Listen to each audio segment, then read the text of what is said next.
Hello, my name is Greg Madison, and this is The Living Process. And this episode, I have a very special guest, Shirley Turcotte. Shirley is very well known in Canada and around North America as the originator of Indigenous, previously Aboriginal focusing-oriented therapy. And she rarely agrees to be interviewed and avoids the spotlight, as she says near the end of the interview. So this is a real special occasion, and I was so glad to be able to listen to her describe her work because it's such a rich integration of some of the bodily felt sensing that we appreciate in focusing into a really broad cultural context that is much more community centered and relationally based than we often understand focusing in the more Western context.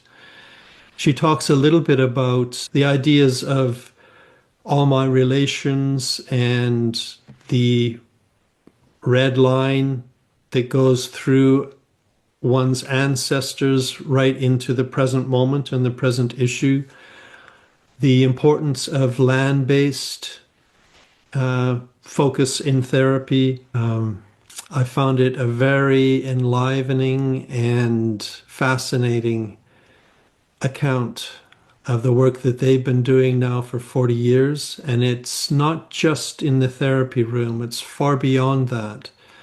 And it feels like quite a cultural movement, and makes me wonder whether there's a similar movement that could happen in other cultural contexts and sort of in the West more generally. Anyway, I was really happy and honored that Shirley would take time to talk to us. So, episode number 40 with Shirley Turcotte.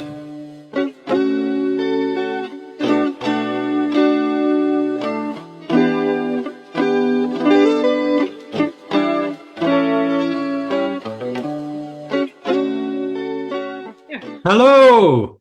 Morning. Good morning. Hi. Do you mind if I start with a short, real fast smudge? Sure. Just real quick. Get me into my bones. How are you this morning? Or is it morning where you are? For me, it's just coming up to 2 o'clock. Okay, good afternoon. Yes, thank you. I wish it was morning. It would be nice to start again. Would it? Just a minute. I'll just smudge myself a bit here. Smudge you a bit too. Yeah, do smudge me, please. Yeah, just a little bit of a fan us off a bit. Start us in a good way. Yeah. Move down into our bones. All right. Hi. Hi.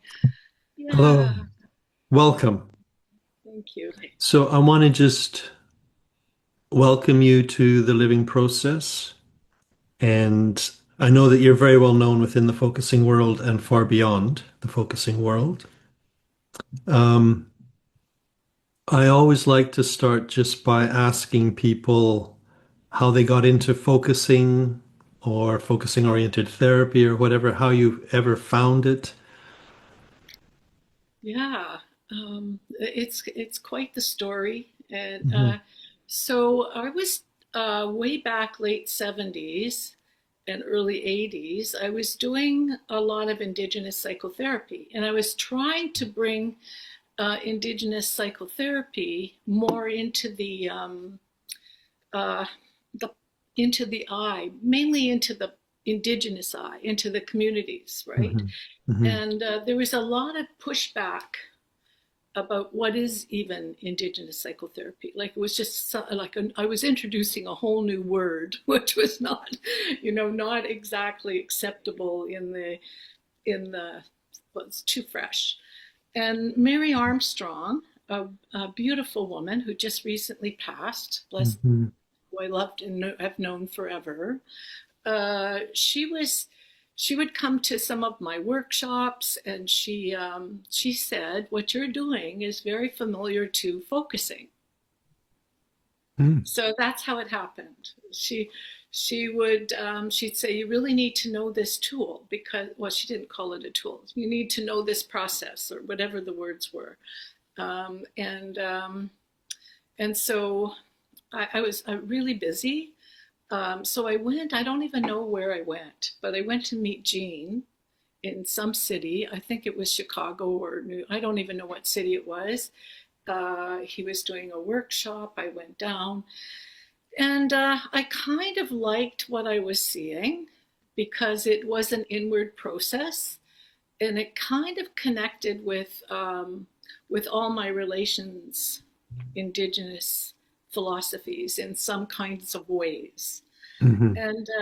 And so then I spent uh, I don't know, over 4 or 5 years. I spent time with Gene. Sometimes I would go to his house. Sometimes I would, or we'd talk on the phone because I was trying to build a way of marrying, like Hmm. appropriating some of his language in particular, appropriating a bit of that process and kind of incorporating it a bit with Indigenous psychotherapy. And so in doing that, it formulated an all my relations perspective of focusing. And so by attaching him and his words with his appreciation, because I never Hmm. did anything without his okay, right? Because that's important in the Indigenous world, right? If we're going to appropriate, we need to go to the founder, and the founder needs to give us permission. There's a whole protocol around Hmm. how that happens. Hmm. And so that was it. So I would do a piece of work. I would go over it with Gene, and this is okay. It was always okay with Gene. He was always so gracious. I always considered him, a beautiful elder, and I stayed pretty close with him until he died, and then I kind of left the institute because we're very different. Indigenous focusing therapy is quite a bit different, but his language Hmm. uh, and his connection allowed Indigenous focusing psychotherapy to flourish. So it was somewhat of justice and political affiliation, and somewhat uh, and parts of parts of focusing really resonated with Hmm. I thought Indigenous ways of knowing. Hmm. So it's quite, there's a marrying there, Yeah. and we've kept that. And I mean, as you know, I'm a half breed, which we don't usually use those terms anymore. But my Yeah. mother was a Russian Mennonite, but my father was Indigenous. I was not raised with my mother. I was raised more from an Indigenous life lived. Okay. And so the marrying of the two kind of that fit me okay, right? Sort of a Western lens Hmm. incorporated into an Indigenous lens. Yeah. Um, yeah, and the Indigenous world, Western ways of being have been really dangerous, right? And haven't been, and they're suspicious Hmm. because the Indigenous focusing-oriented therapy is really for the Turtle Island Indigenous, and that's North American, right? Hmm. And, the largest genocide in history ever, if you look recorded history, is a genocide of the Indigenous peoples. It's the largest in the world. It would come up number one on AI if you looked at what's the biggest genocide that ever occurred. It's in the Americas.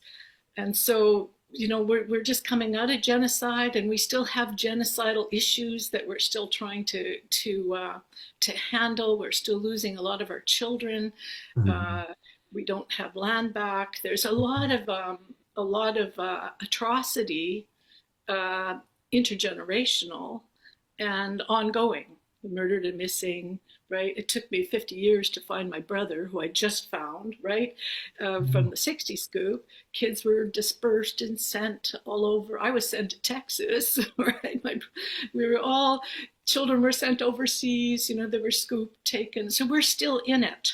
We're still Hmm. in genocide and trying to come home.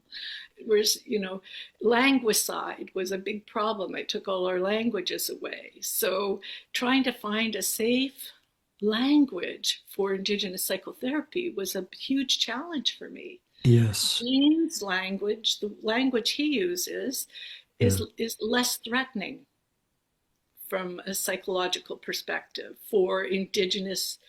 We need genocide-informed ways of being, right? Mm. Because our blood memory, which is we call the red line, is our experiential knowledge, and that needs to come into the psychotherapy. Let me just say something. I really love what you're saying, but it generates a lot of questions for Oh, me. So I want to just go back a little bit to see, first of all, if I really understand. You needed to have an integration of some kind of some of what Gene had come up with and some of his language, because I'm guessing a lot of his language, his attempt at least was to make it as everyday language as possible rather than trying. it's culturally neutral. Yes, Yes, exactly. Not pathologizing, not exactly. overly academic and alienating. And may I say dangerous to Yes.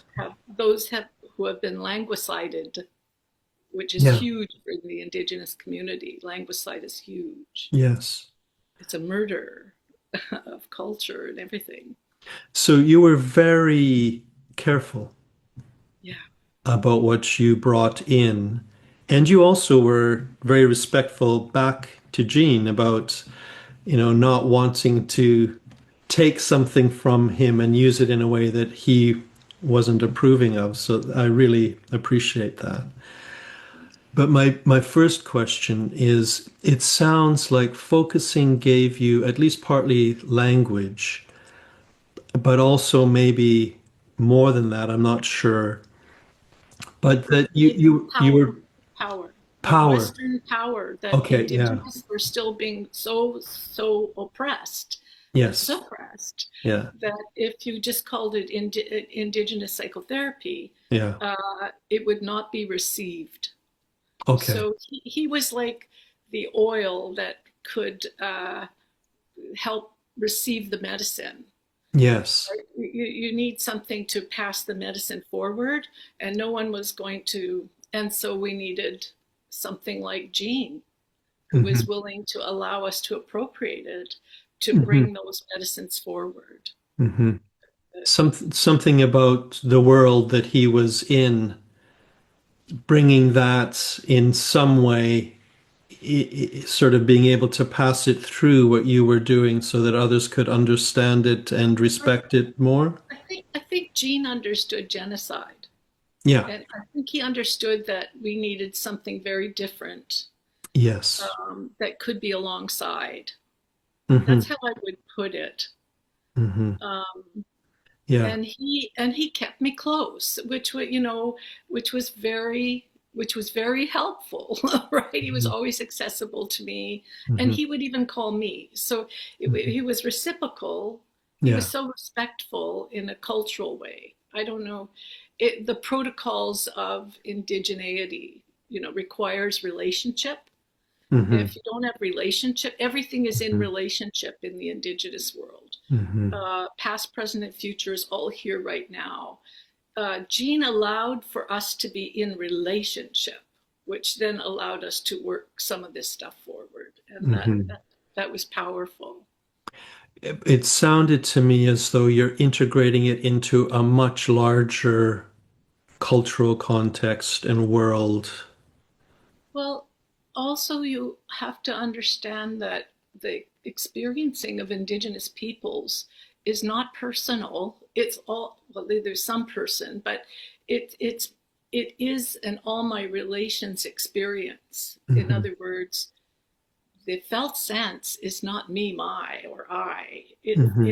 It's a collective, and the experiencing that you've gone through in your world, in your life, is a collective experience. It's not the individual in the Indigenous world. Everything is collective. Hmm. So it is that big, right? I love that. Can you give me, as somebody not from that world, is there a way that you can give me more of a sense of Yeah, I that? thought Like, about this yeah, morning. I thought what I can perfect. do is give you, will have to be a personal experience because I won't tell other people's stories, but Okay. take you through a way of looking, because indigeneity looks at time as all here and all now, and that whatever you've experienced is your intergenerational knowledge through time.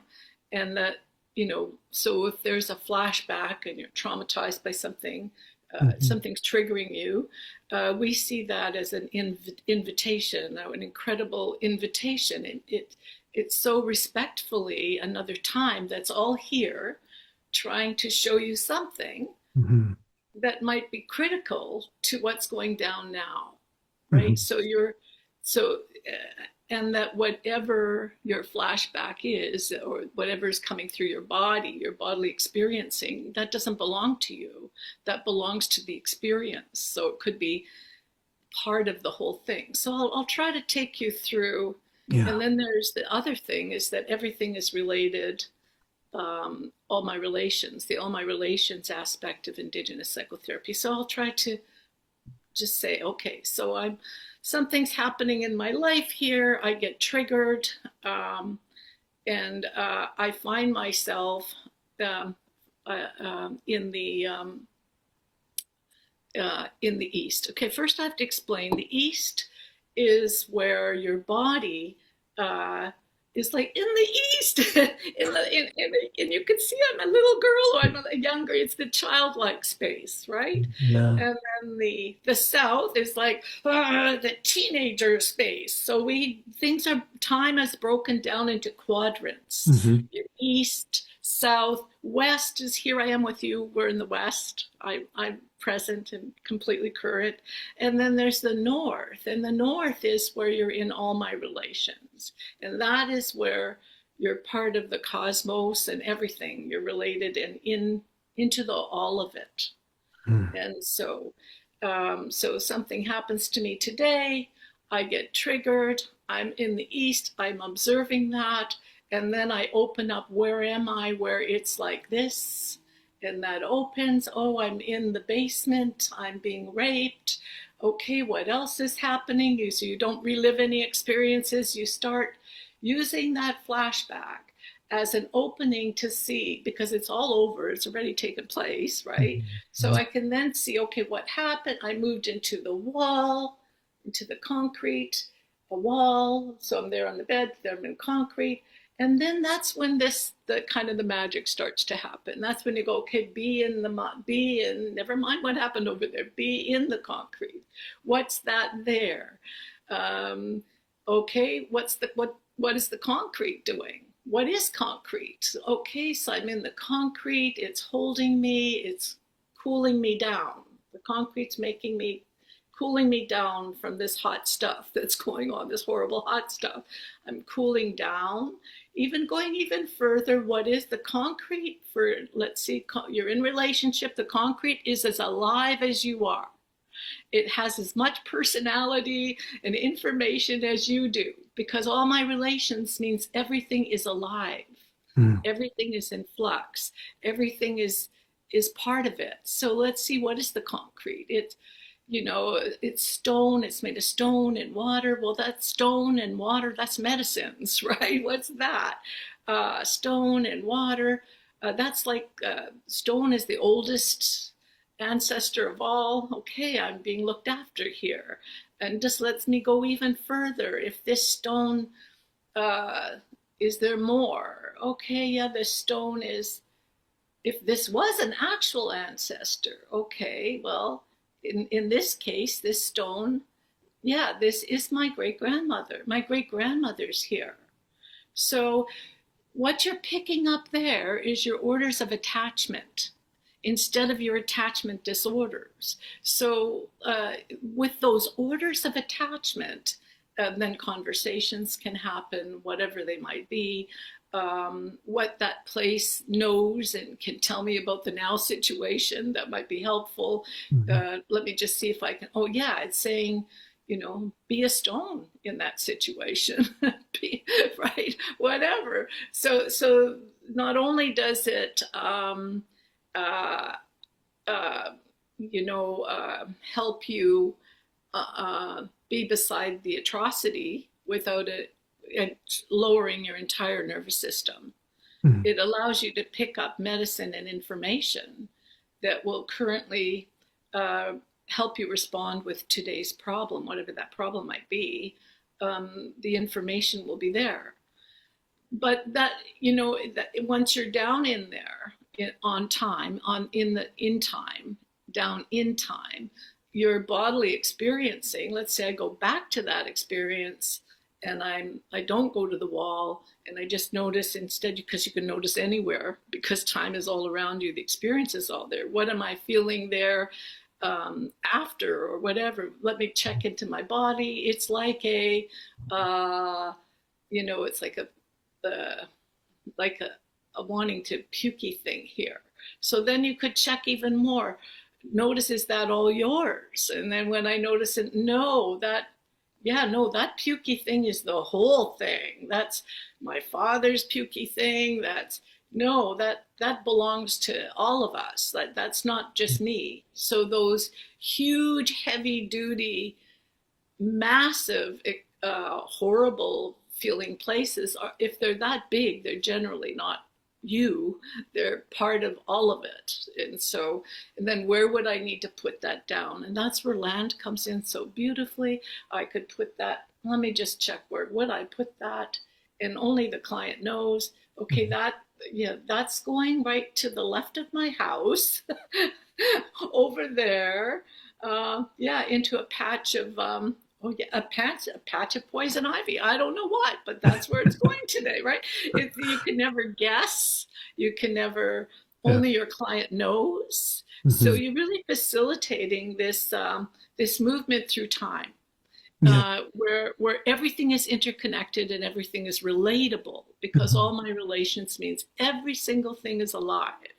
Right? So it has something to say and knows something about whatever went down anywhere in time, right? And the ancestors that are connected with that particular issue will be different. The red line, which is this thing that I just showed you with time and space and everything through time, that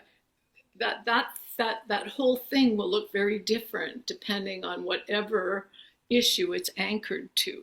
So something different will show up completely unbeknownst to you or whoever's sitting there.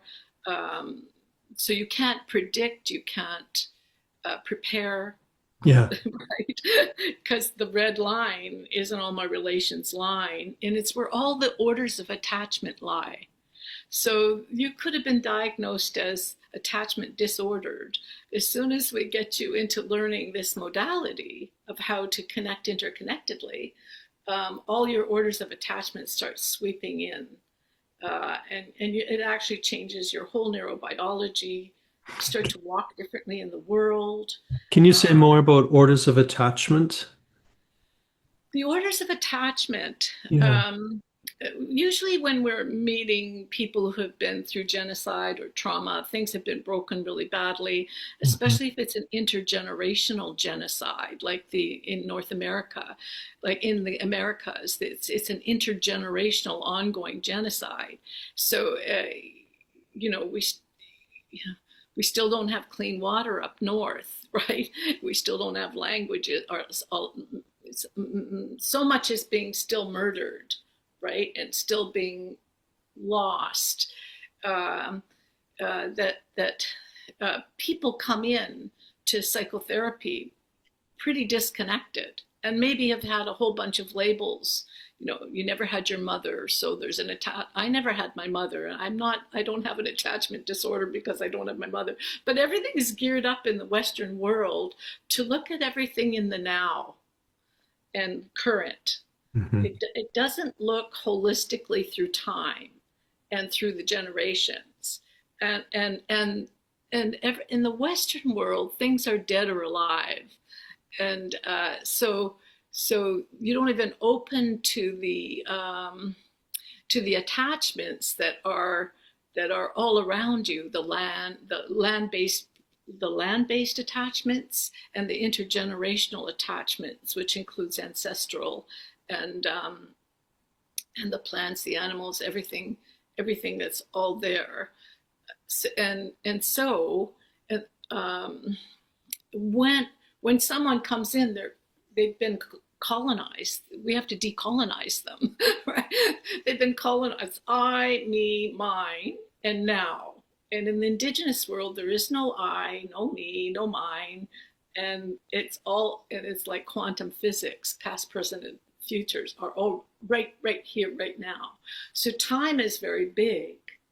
You know, it's huge and dimensional, and so the attachments are always living and alive. So because the time is always alive, there's no dead time, there's no linear time in the Indigenous world. It's not linear. It's not past, present, and future is linear in the Western world. Yeah. And so when you're looking at your client, you're looking in the now more, and and I don't see that. So if you're sitting there and I'm working with you, everything you're connected to is here in therapy too. So you're not my only client there. There's a whole bunch of speechlessness around you. There's aunties and uncles and attached to the issue. There's plants, there's animals, there's all sorts of things. But you maybe just came to therapy and you don't know about your orders of attachment. You're coming in all attachment disordered. You didn't have your mommy, right? Whatever. We don't even look at that. Most of like so many of us in the Indigenous world never had mothers, ever. Like we were taken, scooped, shipped off. It took us years to get our families back together. And then that was it. Like, how do you do that? It's complicated. It's difficult. It's, right. And so you're sort of, and that's the piece that becomes untrustworthy about non-Indigenous based psychotherapy for genocide survivors, because they're minimalized to this little way of being that is not gonna, because you can't survive genocide. The people that weren't at the time when these atrocities are happening, you know, if the concrete wall wasn't there talking to me or helping me, like, in other words, the attachments were all happening. They were always going on. And that's why you're still here, right? And we always say that we're still here. Why are we still here? Because our orders of attachment never ever left us, but our ability to see them and to connect with them was colonized. And so when we're doing psychotherapy and Indigenous psychotherapy, we are not just healing ourselves and our relatives, we're healing our ancestors, right? They need help too, right? They help, especially the ones that didn't have to go through colonizations. You know, they come as big helpers with all the things that they can bring. But those that were like severely scooped and traumatized and murdered, and we need to help them too, right? So it works in all directions. Relationship happens in every direction, past, present, future. So even our ancestors are. Yeah. One of the things I'm getting from you is that, I mean, again, it feels very enlivening just listening to this, and there's a lot in it. but I wanted to say a couple of things. It sounds like it's the attachments that help a person get through. It's the attachments that help a people. Yes, okay, yeah, nice correction.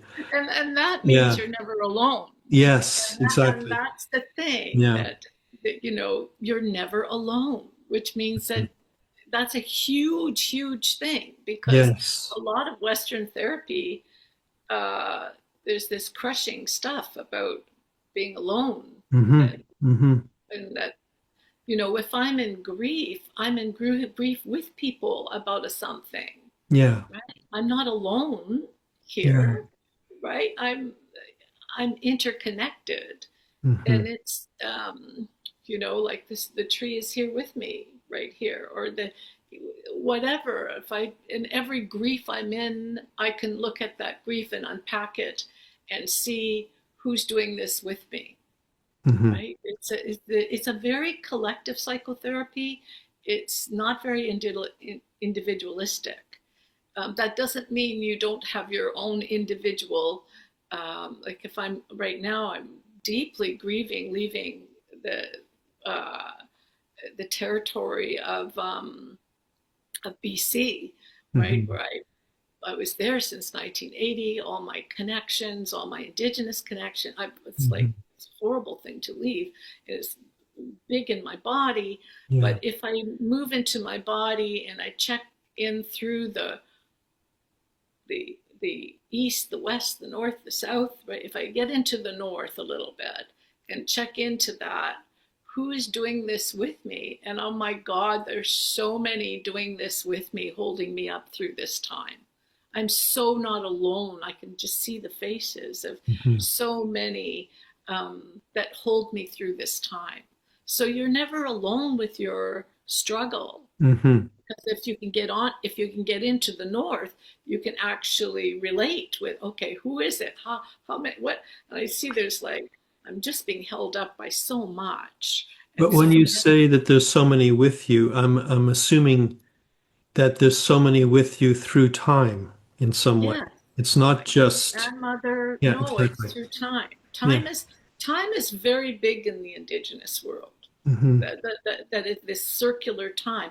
However, most of time, it's like that's your intergenerational knowledge. So most of the things you've experienced in time, like even in the now, Mm-hmm. uh, all of that is now your intergeneration. That's your knowledge keeping time.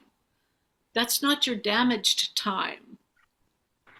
That's your knowledge keeping time, which is huge, right? It's very uncomfortable to go there because a lot of the felt senses and the bodily experiencing of that time is in the room too. I could check in how much of this is my brother's, how much of this is my Mm-hmm. mother's that I'm holding here. Mm-hmm. And when I start paring down, because when it's huge, when it's called vicarious trauma Mm-hmm. in the Western world, but we would call it, thank God for your ability to hold this together, or somebody would have died here.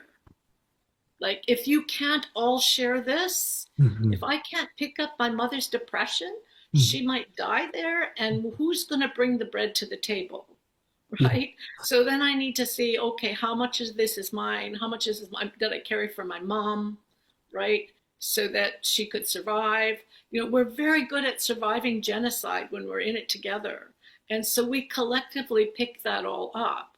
Now, in the Western world, they might have a word for that in Western where it's considered something negative that you've gobbled up Yes. everybody's stuff. But Yeah. here, if you don't gobble it up, people are going to die. So Mm-hmm. the thing isn't not about gobbling it up. The thing is about, are you in relationship with what you've gobbled up, so you know how to place it and where to put it, and where to share it, how to set it down, and that's about land. That's all land-based stuff.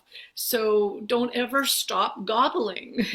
Don't ever stop picking it up. When somebody's dying on the bed Yeah. and they can't stand their suffering, suffer a little bit for them, with them, right? And then make sure you know where you're putting that sucker, so you're not carrying it forward, right? So it's all relational, and But when and you're exploring all of this and you realize what belongs to whom and where you've kind of picked it up and who you're carrying it for, then what is the intention then? To just acknowledge and respect that, or to get sort of, as you were saying, to kind of put it in a different place? And that will be different for every session. Okay. So the honoring is really important, but Yeah. where you place it, how long you hold it, whether Yeah. you need to do that a bit longer, like it would depend on the client will know when you're doing the psychotherapy itself. Yeah. It will know. It will know, does Hmm. this maybe needs to go by a particular river. And so I'm going to set Hmm. that there. Hmm. The tendency often is for the client to want to give it back to that other person, and I interrupt that right away. Say, just check in. Are you absolutely sure that that's where it needs to go? Because they don't even know they have land-based alternatives. So the land-based alternatives, land-based is so important, right? So they can see, right? Hmm. And sometimes, do you want me, I'll even say, do you want me to hold that over here till next week? Right, or Hmm. whatever, right? So Hmm. it depends on, as we're working through where that should, whatever, right? But the more important piece is for them to understand how deeply they love. And love is everything, and love and kindness is everything. For them to understand the kind human being in time that they are, in and their blood memory, you Hmm. know is that ancestral? Is this how your people operate? And they'll check inside, where did you learn this from? Right? Oh, which ancestor, and they can feel the line of kindness, or the line. You really want them to know their roots, their Hmm. intergenerational roots, Hmm. right? So they know who they are Hmm. in time, ancestrally. Like, I know my great grandmother comes through me. I know I'm on her line. I really tried really hard to find out if the Russian Mennonite white side of me. I even went to Russia trying to figure, Oh, like, wow. do I have a line here? Let me feel some of this. I could feel nothing. So my strongest ancestral line. So I pick up some. This is the first time I'm living in an all-white environment, and so Mhm. I have to get a real. I get I laugh about it, because here I am in this white building. I'm used to thinking, well, it's about time you kind of connected into some of that whiteness, Shirley. So it's hilarious in some ways, and but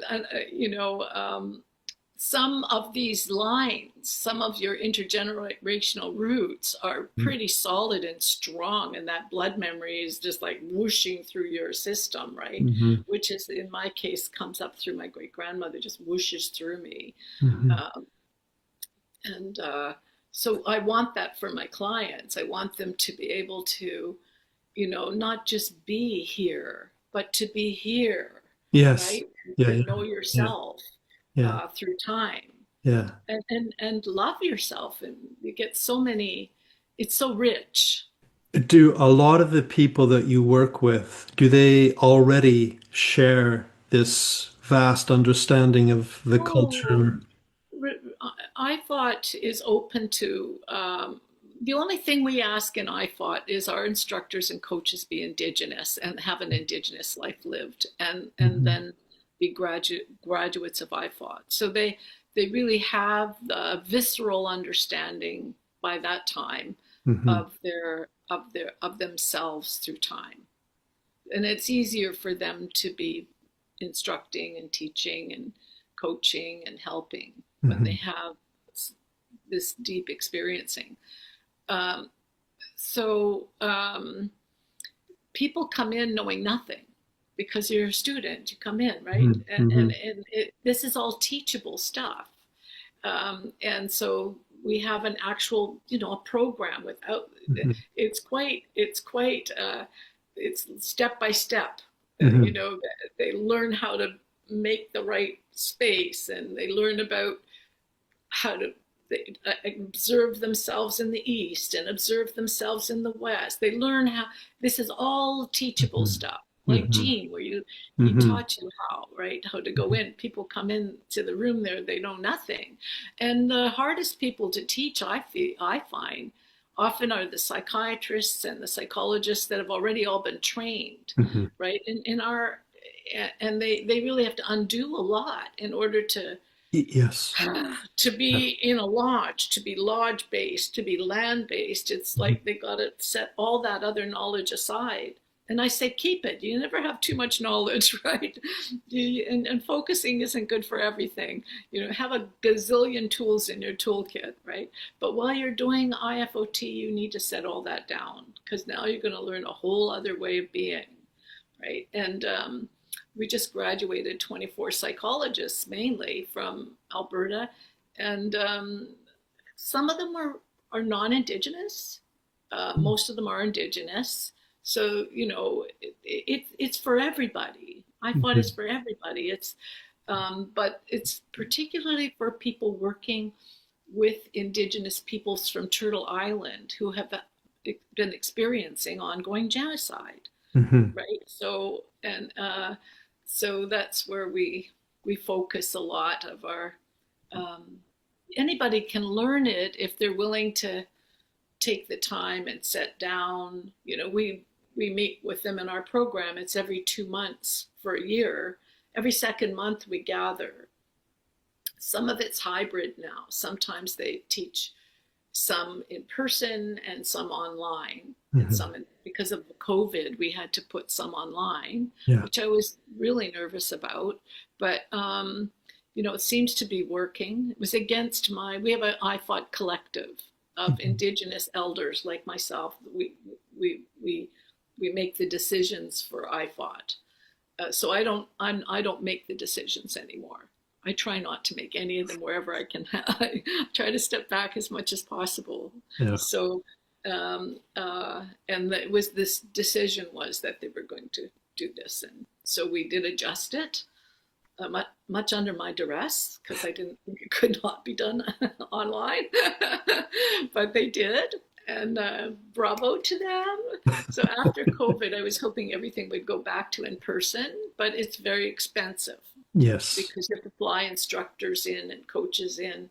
For every four student has a coach to to watch, and every single thing they do to get them Mm-hmm. on that red line, right? And to get an issue anchored for that red line conversation. So it's intensive, and yeah. So in the program, the first 2 days about getting their brains to rethink, come off the Western thought and come into an all my relations perspective on all of things that relate to trauma. And then the third day is actually practicing that. So it's a very practical program, hands-on. Right? Wow. The reason that I was asking uh, just about who you would see in therapy is, and what they might already know, is because I'm thinking, when you're talking, although I don't come from that culture, a lot of the things you're saying, my body intuitively uh, is enlivened by. Dan knows. This is the And other thing. yes. Your language doesn't know, Hmm. but Hmm. your body and your spirit knows every single thing I'm saying. I always Hmm. say iPod is not new. This Hmm. is ancient stuff that's been here Hmm. forever. We all know it. Hmm. Every one of our clients know it, not in their brains, but in their bodily self, right? So I think that's why people resonate to iPod. we never advertise, as you notice. I try not to, for you to ever try to find me. I try to Mhm. hide from people because the waiting lists are years long, Wow. right? I try, I mean, I think even like for this interview, I had to think long. Am I really going to do it? What if the phone starts ringing? What if people start, we can't help them Hmm. because we're running like, I don't know, maybe 5 programs at a time, which have like 20 students, and Wow. that's been ongoing for years. But you keep it quiet just because enough people find a way to find you, and you And can't there's be. still a huge waiting list. That's Yeah, one thing. But the yeah. other reason is genocide. They'll kill it. They'll kill it. Or How they'll would appropriate it. They'll yeah, either kill it or appropriate it, right. right? And so you notice I'm very reluctant to do interviews. You will not see me up at a conference. Hmm. I won't go anywhere where they make me talk about I fought because I'm protecting the baby.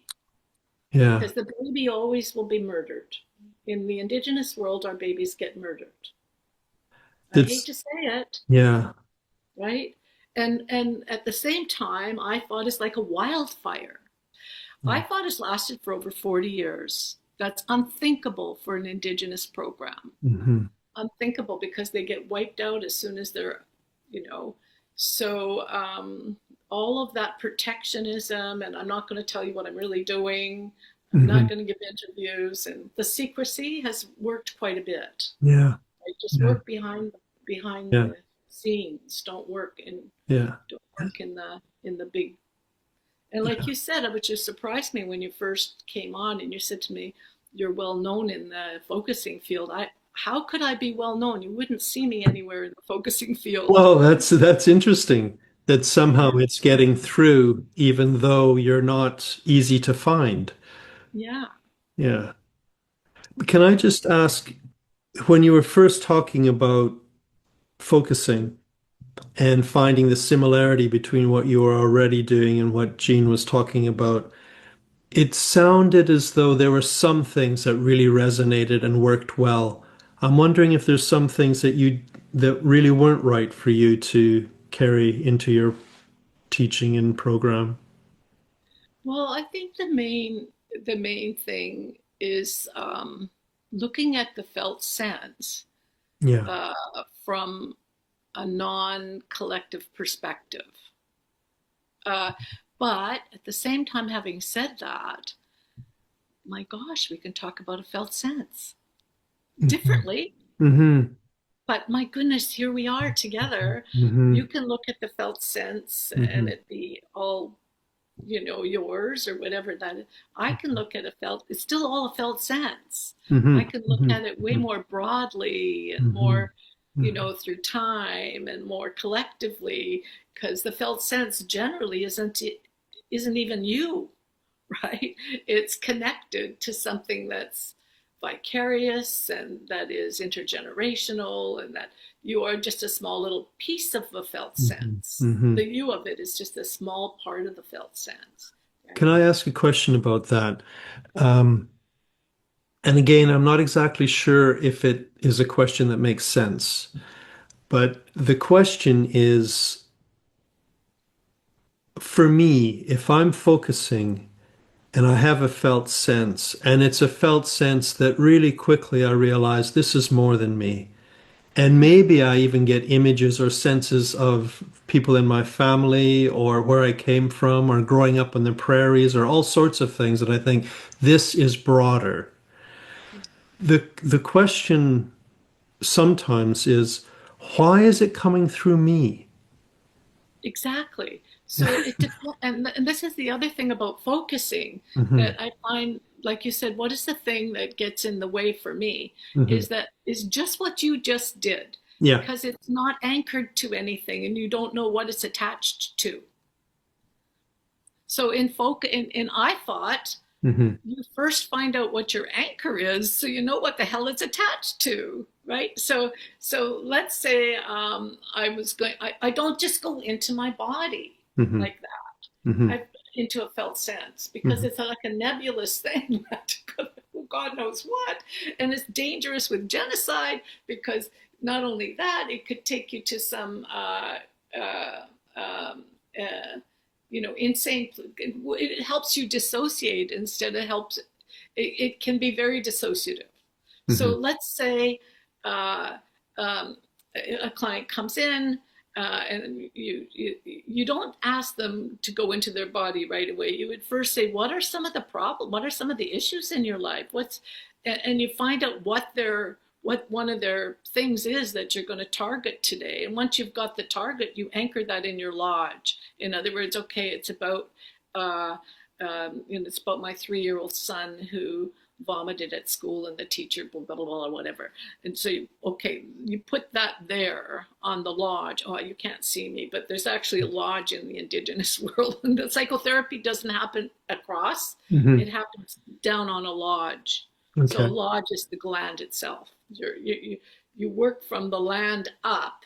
You don't work from here up. You work from the land. If there's an anchor, and then you come to the body. Okay, let's see, what's that like? What's going on in here about that? So you know what that is right away. And once you're in the here about that, then you might end up on the red line. Like you said, everybody's there. Where are you in time? What's happening there? And then there will let you know what it knows, the knowledge keeping piece about that time. Some of it will be vicarious, some of it, but there's a conversation that goes on there that is about that issue. So then that thing over there knows something, and it will inform you. Then you bring it back from the red line back into the self.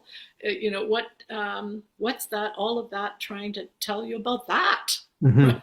Because it's about today's world. We always keep it about today's world.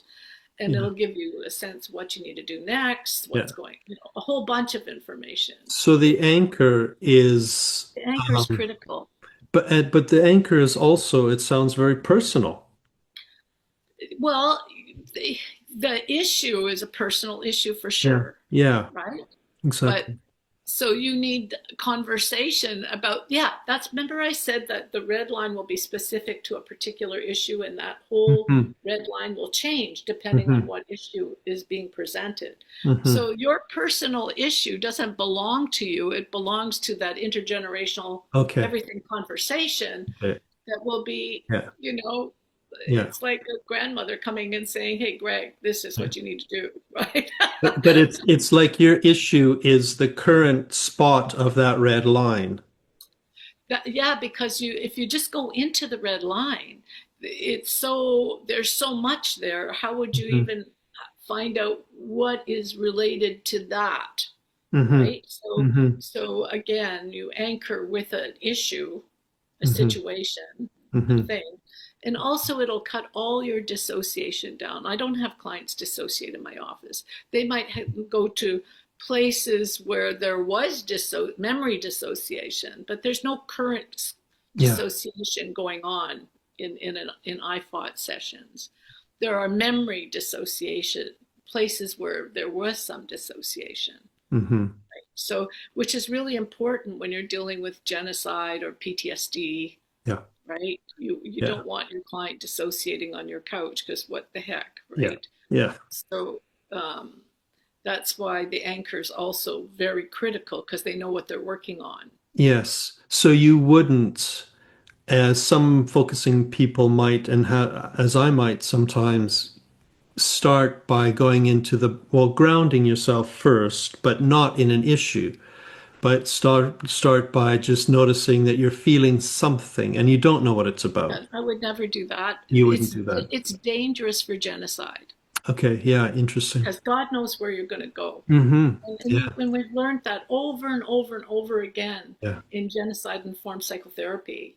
Like, do not just go the fuck in there, man. You're talking genocide here. Know what you're going in for and what that's anchored to, right? And keep your client really safe. What's interesting is once they learn how to do that, people get better really quickly. PTSD can be handled very quickly. if they have, the safety things in Hmm. there that are required, anchored, lodged land, you're on the land, into the red line. They're not alone. Get into their intergenerational knowing, their Hmm. experiential Hmm. knowledge. They're the knowledge keeper, not you. You're Hmm. no knowledge keeper. I always say, I'm Hmm. not the knowledge keeper. You are. Let's go find out what your knowledge keeping is, right? You're the one who knows it all. You're the medicine person here. I'm just your facilitator. I'm just the person trying to help you find your red line and Hmm. gather up your medicines and knowledge so that you can have a good life, happy life, right? Hmm. And we have a lot of fun in IFOD too, and we've been through such tragedies together. It's a Yeah. hoot. It's amazing what we say. You found your kid last week? Oh my God! Right? So we have a way. There's a lot of humor in the Indigenous world to help you through, to Yeah. soften the blow, to keep you all together. Yeah. So are people in the Indigenous world, they're quite open to this Oh, form they of, love iPod. As you okay. can see, they line up for years to get Yeah. in. Yeah. I'm serious. But this one woman, 7 years to the graduation here this last week, and something like 7 years she's been waiting to get into iPod. So, right, but Wow. wasn't in the right city, couldn't, or got canceled from that. Like that city stopped doing it, and because they'd already had all their graduates, right, or that, and it's taught in the in on the land in the north too, right? It's taught a lot of places. Yeah.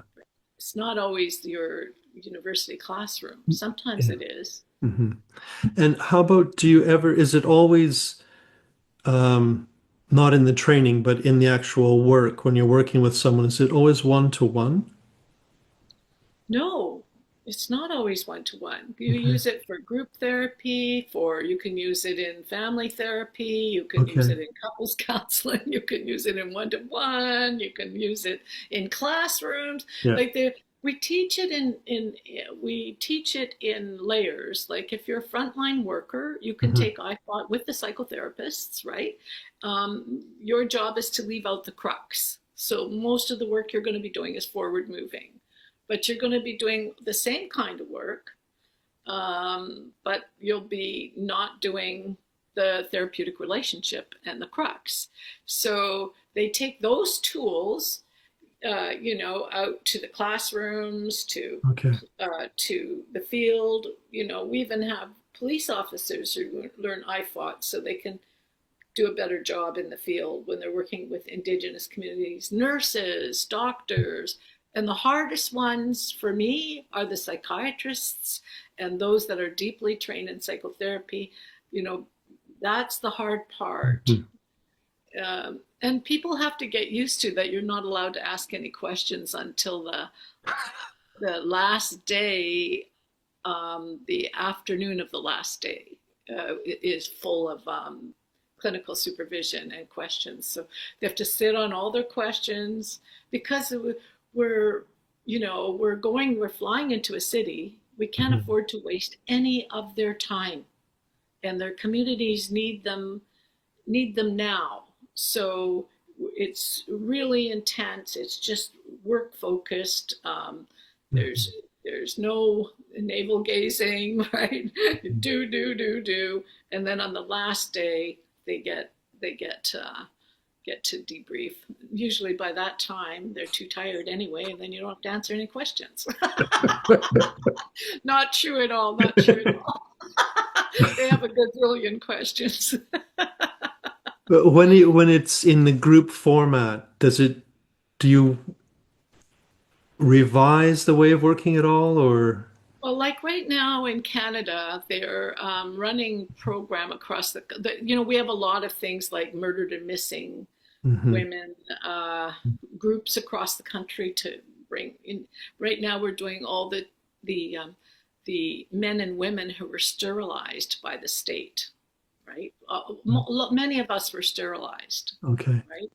Um, and I don't want to go into it, but so now we're bringing out their stories, that truth telling. So we have sterilization groups, survivor groups, Mm-hmm. right? And so we're using I fought a lot for that, right? Mm-hmm. When the testimonies and the, getting the stories down. I thought's been in the background of many things, Mm-hmm. uh, uh, like the bringing up the bones of the missing children, right, from the residential schools. We Okay. don't advertise that we're there. We Yeah. just do all the psychological services around all that.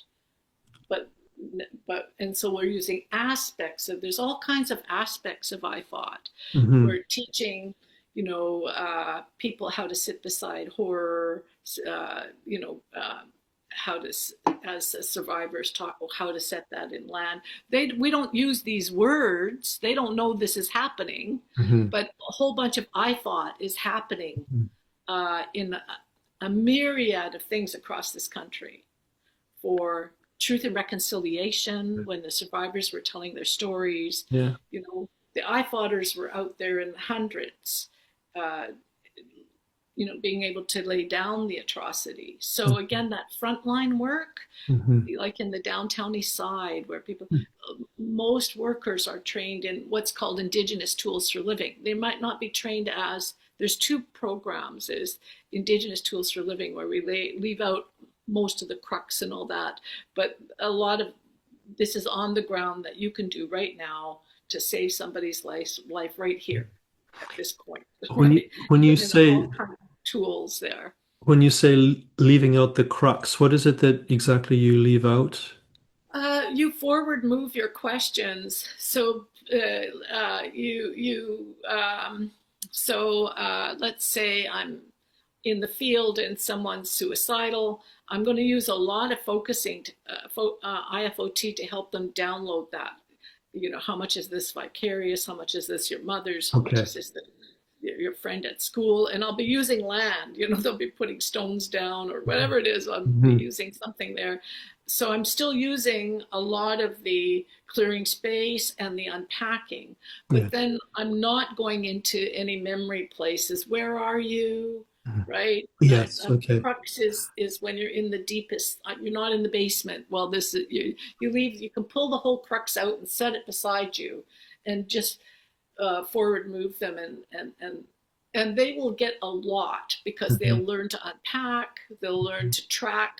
Is this familiar? How old is this? Oh, yeah, that's my mom, right? Mm-hmm. They'll learn a lot of there's a lot of tracking in I thought, and so they'll learn and how to empty out your tank of vicarious, and how to honor it and where it goes in land. There's a lot of all of that goes on. But the other stuff, that's where you have to have a therapeutic relationship when you're getting into the deeper crux stuff. So we have both in the room when we're training, so they know, unless they're in a therapeutic relationship, they don't do this other thing, right? Or they Mm-hmm. do this thing. Mm-hmm. So it's very, very, very safety minded. Yeah, I mean, I had no idea that in addition to it being a therapeutic sort of movement, it's also a cultural movement, It's support huge. movement. A way of being. Yeah, it's Yeah, huge. All yeah, the yeah, social services yeah. Wow. use it. Child welfares in a lot of the Indigenous communities are based in IFOT. They use and they people are trained extensively. Mm-hmm. Some places it's you have to have that to get the job, depending where you are. And other places they know nothing about it, right? Okay. Canada is huge, Yeah.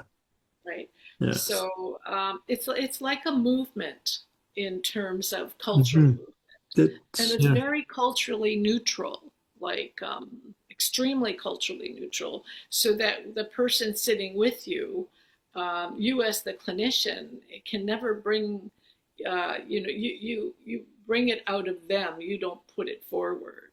Like I don't have my fan there when I'm working, Mhm. right? I'll see it, Okay. because what if I'm sitting with someone who only believes in Jesus Christ, Mm-hmm. right? So Mm-hmm. I have to make sure I'm culturally neutral and that whatever comes, and I've got, unless you're some Indigenous people do, because they're working out of their teepee and they're having sessions like like Carly does a lot of her sessions in teepee, so she can have all her cultural stuff there. Yeah. But for an Indigenous focusing oriented therapist, you need to be culturally neutral, so that it's all about their lodge, not yours. So, I mean, that was one of my questions that I didn't ask because until now it didn't seem like it fit. But if you're working with someone, for example, someone who's a Christian, and a lot of what you're using as resources are, suggesting, Yeah, what if on the red line, and we've had this happen, yeah, Mother Mary comes in on that red line, right? mm, Yeah, yeah, okay, right? Whatever, and there's so many cultures around the world, right? yeah, yeah, So whatever you, the client, yeah, whatever you're attached to yeah, interconnectedly through yeah, time yeah, belongs in the lodge. yeah, Anything I have yeah, has no business being in that lodge, because yeah, I'm there as the person yeah, that's helping your lodge. The lodge actually belongs to your red line, not mine. yes.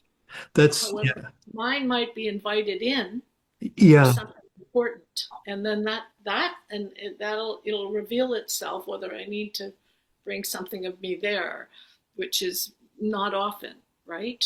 But okay. could happen, right? Could happen where I need to be there too for some reason. So yeah, and so you have to be sure if you're bringing your anything of you in there, it's Hmm. not for you, Hmm. right? Yeah, I don't exactly. need to tell that, Yeah. right? In fact, I rarely ever even consider thinking about that or talk about that. But if it's serving, and that's a big Hmm. thing in the Indigenous world about serving, and so they want you to share your experiential knowledge, but in a really good way. Hmm. So Exactly. they don't want you to be uh, unhuman there. They Hmm. they don't they Hmm. want you to be there with purpose and with for serving. Yes, And I that's get a that. big deal in the Indigenous world. You're here to serve. Yeah, You're not here for yourself. That's huge, yeah, right? And so yeah. they want to know um, truth in the room, and they want your truth in the room too. If I'm going to be here Mm-hmm. talking about my vagina, what's your vagina doing too, Hmm. right? But you have to be really, really careful Yeah, about where, how, and if. yeah. And it needs to be needed, it can't be gratuitous. Well, the thing that I get from what you shared with that client is you weren't sharing just your story. You were also saying that we belong together in a whole line of That's the stories. collective. Again, back to the Exactly. collective, Yeah. And that right? that's actually what she needed to hear at that point. She had gone Yeah. into that isolated. Her whole body, and she was all better after that, and Mm, yeah, ongoingly better. I yeah, mean, literally, yeah. literally falling into the collective Hmm. shifts everything. Her Yes. whole neurobiology Yeah. changed, her physiology changed. Hmm. She walked differently, she talked differently, she began to live in the West and not stuck in the East and the South, Hmm. Hmm. right? Yeah. Fascinating. I Mhm. want to just ask one last question. It goes back to the group thing.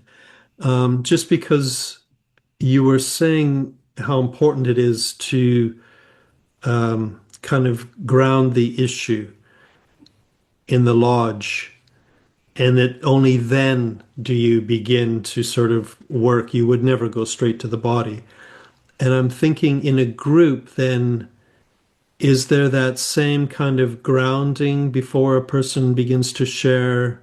Well, in our Or, in our group, usually they're a mixture. Yeah, you have to be careful with sharing circles because you can get some people pretty. Uh, we help teach, because there are so many sharing circles. We help teach facilitators how to have them share into a fire or something in the middle of the lodge. So they're just sharing, they're not just sharing and getting lost, because Yeah. sometimes you're talking about just sharing circles versus therapy circles. I thought therapy, group therapy has really an agenda with topics, and everything is anchored to a particular thing that you're going to be doing. Maybe you're Okay. teaching them connect and protect today, how to sit beside trauma. Like, so you have an agenda in a Okay. therapy circle, but in a sharing circle, you never know what's going to come. Yeah. So you have to, you teach your group, even how to sit. So if I come at you like this, right, this, and I'm sharing with you, I'm putting Mhm. that all right into your body. Do you see Mhm. that? Yes. Going right into your chest, right? Fuck, that's dangerous. Right? So I have to, you teach them how to sit sideways, and how to something called connect and protect, and how to share into the fire. So you're not sharing on anybody, because then Okay. you get the catastrophe and the genocide flying all over the place, and then Yeah. everything becomes, people get triggered. And so there's a whole bunch of techniques where we teach people, Mhm. how to set up their group lodge so Mhm. that they're sharing genocidal shit in a safe and productive way, right? And so right down to, you know, your audience, know who's coming, if you know which one's coming, like, and we put our facilitators, we in the middle of different groups, so that we can reframe things. You know, this person said that, then we'll have that one reframe it, and then the next Mhm. goes on. There's a ton of facilitation Mhm. training that goes, that that we teach, facilitation training, that is genocide informed, uh, land based, Mhm. and has the medicines it needs there to let that go smoothly, so that you're not actually creating trauma. You can grow trauma in a minute, right? It's easy to grow trauma, right? Have somebody spill it all over, tell their story way out here on top of everybody, and then everybody, that thing has grown into this monster. So learning how to contain all of that Mhm. is, again, another training that people have to go through. We That, teach them how to do that, especially when it comes to what's going on in Canada, because there's so many truth and reconciliation circles, sterilization circles, murdered and missing circles. It's endless, endless, because, the truth telling's happening over the last 10 Mhm. years. Mhm. Yeah. That's just sounds so wise and Mm-hmm. crucial. I really Trying to appreciate that. save a life, right? Yeah, yeah, yeah. People go away and kill themselves after they tell their stories in the middle of the night. Mm-hmm. 4 days later, Mm-hmm. if you didn't have some tools there for them to take with them. Yeah. I'm very conscious of the amount of time I've taken. I want to Yeah, just it's over. Yes. I want to just ask. I want to just ask if there's anything else that No, you no, would. goodbye. Okay. And also, I often put like a website or a way of contacting. So No contact no today. contact. Yeah. No, no, please don't. Yeah. Yeah, Fair spare me enough. that. Yes, yes, that's fine. And nothing for any of the trainings or anything like that. No, Nothing. no, no, Okay. no, no, no.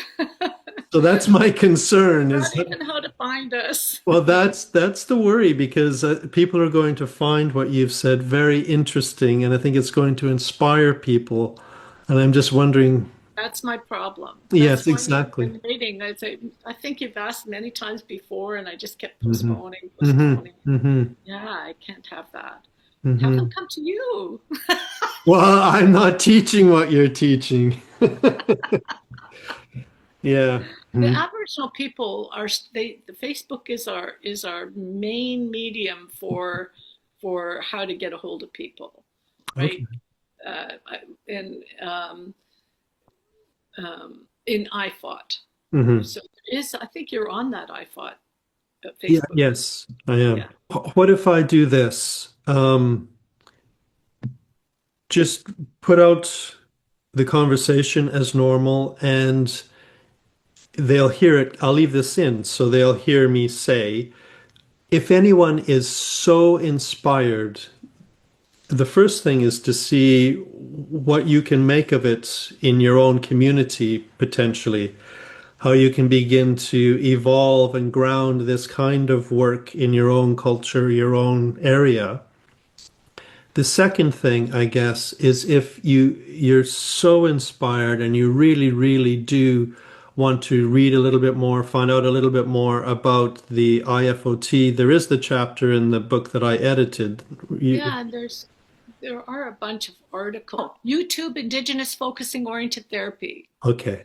If you YouTube Yeah. Indigenous Focusing-Oriented Therapy, there are Yes. tons of little Okay. vignette Perfect. videos that I make I make that for the northern communities, Okay.